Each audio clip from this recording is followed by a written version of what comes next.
ধীরে এই দেশ মেধা শূন্য হয়ে পড়ছে, বলেছেন শবনম ফারিয়া। সামাজিক যোগাযোগ মাধ্যমে অশ্লীলতা ছড়ানো ব্যক্তিদের বিরুদ্ধে শাস্তিমূলক ব্যবস্থা নেওয়ার জন্য সরকারকে আইনি নোটিশ পাঠানোর ঘটনায় বেশ আলোচনা সমালোচনা হচ্ছে। বিশেষ করে নোটিশে ডাক্তার জাহাঙ্গীর কবির ও ডাক্তার তাসনিম জারার নাম থাকার কারণে। এবার এ বিষয়ে মুখ খুলেছেন ছোট পর্দার জনপ্রিয় অভিনেত্রী শবনম ফারিয়া।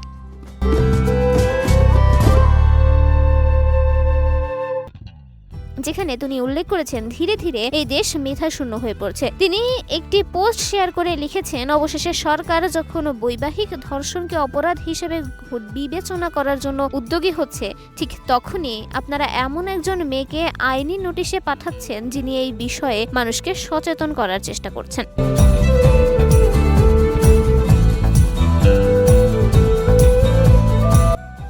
তিনি এমন একজন যিনি আন্তর্জাতিক সুযোগ প্রত্যাখ্যান করে এই দেশের জন্য কাজ করতে এসেছেন, পাশাপাশি সচেতন ও সুস্থ প্রজন্ম গড়ে তুলতে সাহায্য করার জন্য এসেছেন। আর আপনারা এভাবেই তার প্রতিদান দিচ্ছেন।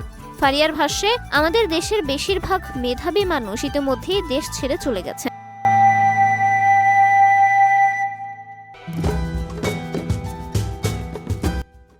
ধীরে ধীরে এই দেশ মেধাশূন্য হয়ে পড়েছে। যে কজন ফিরে এসে পরিবর্তন আনার চেষ্টা করছেন তাদের মুখ বন্ধ করার চেষ্টা বন্ধ করুন। তাদেরকে আপনাদের পরবর্তী উপহাসের পাত্র বানাবেন না।